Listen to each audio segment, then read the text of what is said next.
Attention, cette vidéo n'est pas objective. Elle n'est pas objective. Si vous avez vu mes autres vidéos sur cette chaîne YouTube, vous savez que ça fait quelques mois que je ne peux pas m'empêcher de mentionner que je ne prends plus de plaisir à faire des photos avec des appareils photo hybrides. Et aujourd'hui, je pense que je me dois de vous donner quelques explications. Dans ma vidéo sur le Nikon DF, j'ai dit 2-3 trucs à propos des appareils photo hybrides, des choses négatives, et ça a rendu certains d'entre vous très fâchés. J'ai dû même aller jusqu'à supprimer quelques commentaires qui étaient tout bonnement déplacés. Mais cette fois-ci, c'est promis, je vais essayer de vous donner le plus d'avis possible, externes, internes, pour essayer d'être un peu plus objectif, même si ça reste qu'on est sur ma chaîne YouTube et qu'il ne s'agit que et de uniquement mon avis. Pas d'accord avec moi? Cela n'invalide pas votre art, cela n'invalide pas vos photos, cela n'invalide pas qui vous êtes, cela n'invalide pas votre avis. Je suis juste une personne, il y a d'autres personnes, et à chaque personne, un avis différent. Je suis juste globalement triste parce que toutes les personnes qui ont investi dans les appareils hybrides ces derniers mois ont effectivement incité les marques comme Canon et Nikon de complètement abandonner la lignée réflexe. Et du coup, je pense que c'est un petit peu mort, et moi ça me rend triste. Et c'est pour ça que mon avis est autant tranchant. Qu'est-ce qu'un hybride? Alors selon moi, un appareil photo hybride se caractérise par sa visée numérique. En effet, il y a presque 100 ans, on s'est dit à un moment donné que pour prendre des photos, ce serait bien d'avoir une forme de viseur.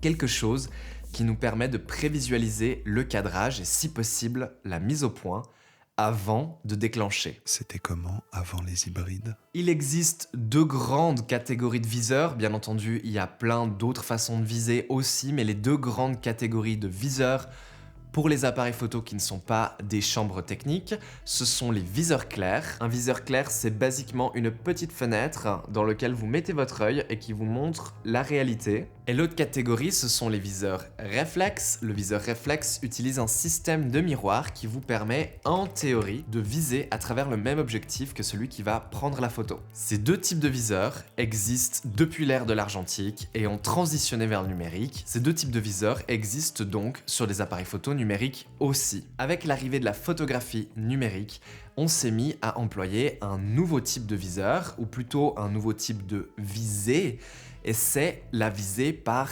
écran. En gros, c'est plutôt simple, mais le capteur qui capture la lumière peut en fait aussi émettre un espèce de flux vidéo qui sera affiché directement sur l'écran d'un appareil. Ce mode de visée a d'abord été popularisé sur les petits appareils photo compacts, puis à un moment donné, il a été adapté à tous les appareils photo, j'ai l'impression, puisque ça a quand même un certain nombre de côtés pratiques. Depuis quand existent les hybrides? Je dirais la fin des années 2000, puisqu'à la fin des années 2000, on s'est rendu compte que la visée électronique étant de plus en plus performante, on n'a plus vraiment besoin du réflexe ou du viseur clair. À ce moment-là, on a commencé à produire des appareils photo à objectifs interchangeables, équipés uniquement de visée électronique par écran, ou des fois dans des petits viseurs qui sont en fait des petits écrans derrière quelques lentilles. Et c'est comme ça que sont nés les hybrides. Et au début, c'était pas très convaincant parce que c'était surtout dans le bas de gamme, mais on est rapidement monté en gamme. Et en 2013, ça a commencé à devenir vraiment très intéressant, avec entre autres Sony qui nous a présenté leur premier boîtier hybride avec des capteurs plein format. Et je vais être honnête avec vous, en 2014 et après, j'étais le plus grand défenseur des hybrides du monde. Sérieusement, j'étais un des premiers à complètement investir dans le système hybride, à me défaire de mon réflexe et à utiliser que et uniquement de la visée électronique. Et j'ai été parfaitement satisfait. Jusqu'à que je sois introduit à la photographie argentique.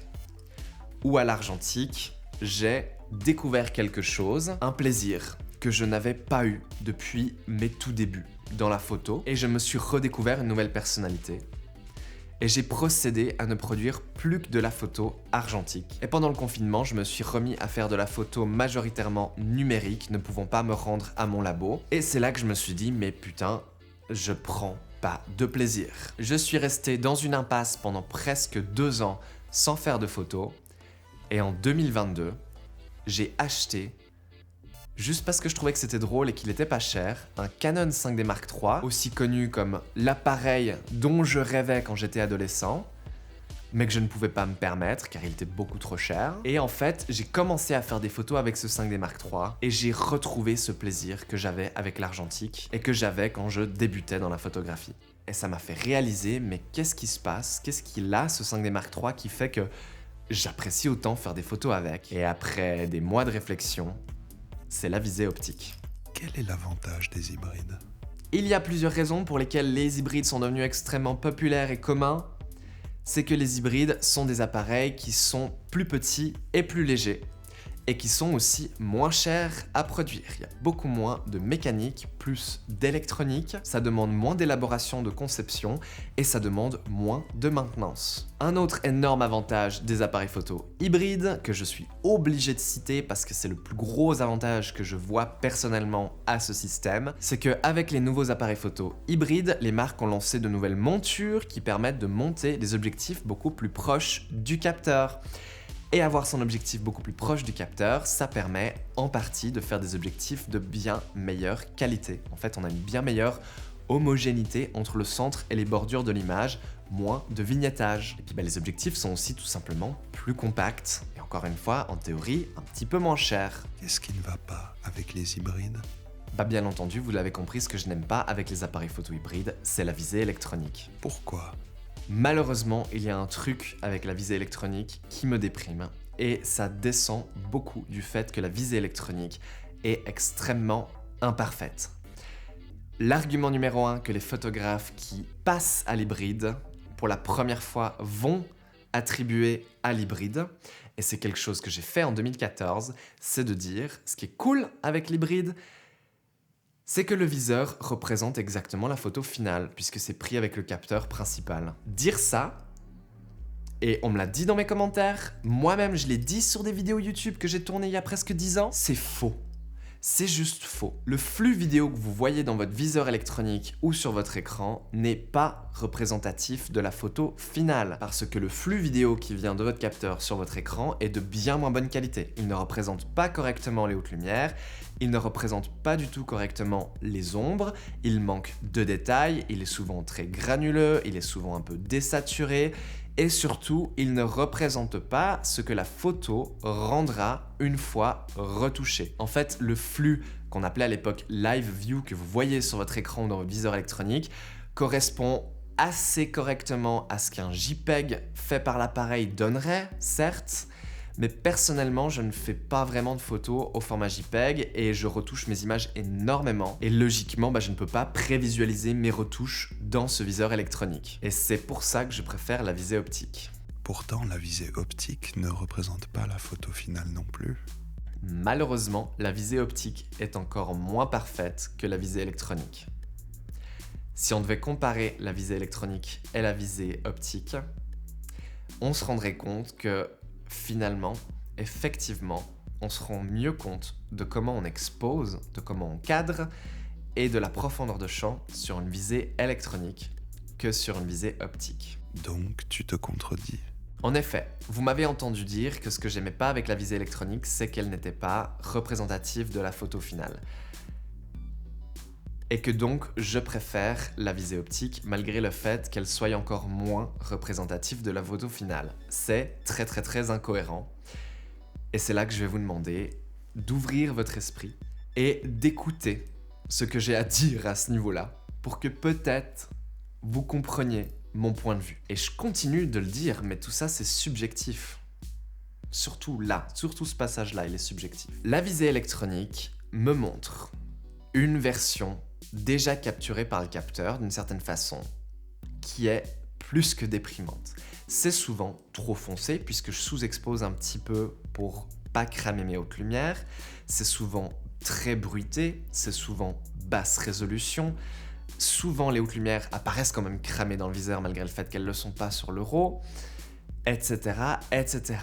Résultat, quand je vise avec mon viseur électronique et que je vois devant moi la scène que je voulais photographier, je vois une version moche et déprimante et je dois, dans ma tête, faire le travail, embellir cette vue pour essayer de m'imaginer ce à quoi pourrait ressembler ce que je vois là qui est vraiment pas beau après mes éventuelles retouches ou après ma vision, après que j'ai vu ça sur grand écran, après développement si vous voulez. Alors qu'avec la visée optique, ce que je vois dans la visée optique, je vais aussi devoir faire du travail pour imaginer ce que ça rendra une fois capturé, mais c'est pas le même travail. Parce que la visée optique ne me montre pas une version moche et déprimante de la photo, mais me montre en fait la réalité. Dans un viseur optique, on voit ce qu'on voit avec ses yeux.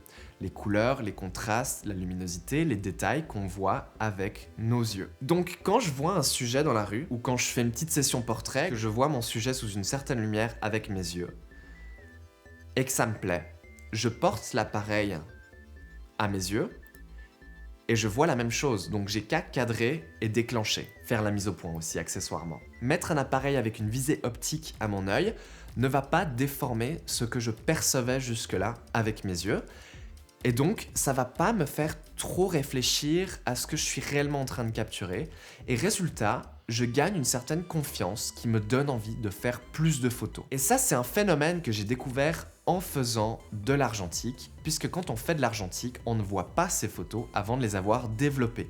Il faut donc avoir une certaine confiance pour déclencher, surtout quand ça va nous coûter de l'argent à faire développer. Et quand on a cette confiance, eh ben pour X raisons, on fait mieux. On fait de plus belles photos. Un photographe qui a douté quand il a mis l'appareil à l'œil, ça se ressent dans l'image. Ça se ressent.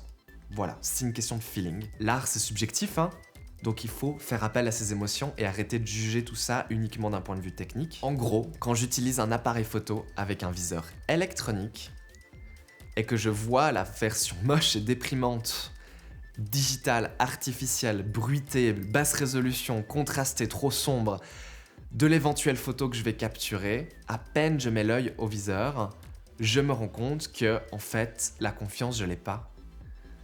Et ça pourrait me faire travailler, me faire questionner ce que je suis en train de faire, en me disant peut-être que ce que tu fais c'est de la merde, il faut pas le faire. En l'occurrence, ça n'a pas cet effet-là. Ça a plutôt l'effet de juste me décourager et ne pas me donner envie de prendre la photo qui était là et qui attendait d'être capturée. Voilà. Voilà. Es-tu gay? Vraiment, t'as besoin de savoir ça? On peut s'abonner?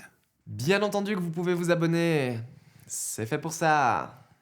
On est sur YouTube. Le principe de YouTube, c'est que quand tu aimes bien un créateur ou une créatrice, tu peux t'abonner. Comme ça, tu reçois des notifications quand cette personne upload de nouvelles vidéos. Et c'est fantastique. Je teste. Nouvelle caméra, plus nouveau micro, plus nouvel appartement, plus nouveau tabouret, plus nouveau trépied. Non, c'est pas vrai. J'exagère. Et je sais déjà que j'ai enregistré la totalité de cette vidéo avec pas tout à fait la bonne balance des blancs et c'est trop clair. Donc on verra si en post-production, je peux rattraper le fichier ou pas. En tout cas, je réenregistre pas cette vidéo une 5e fois, ça c'est certain.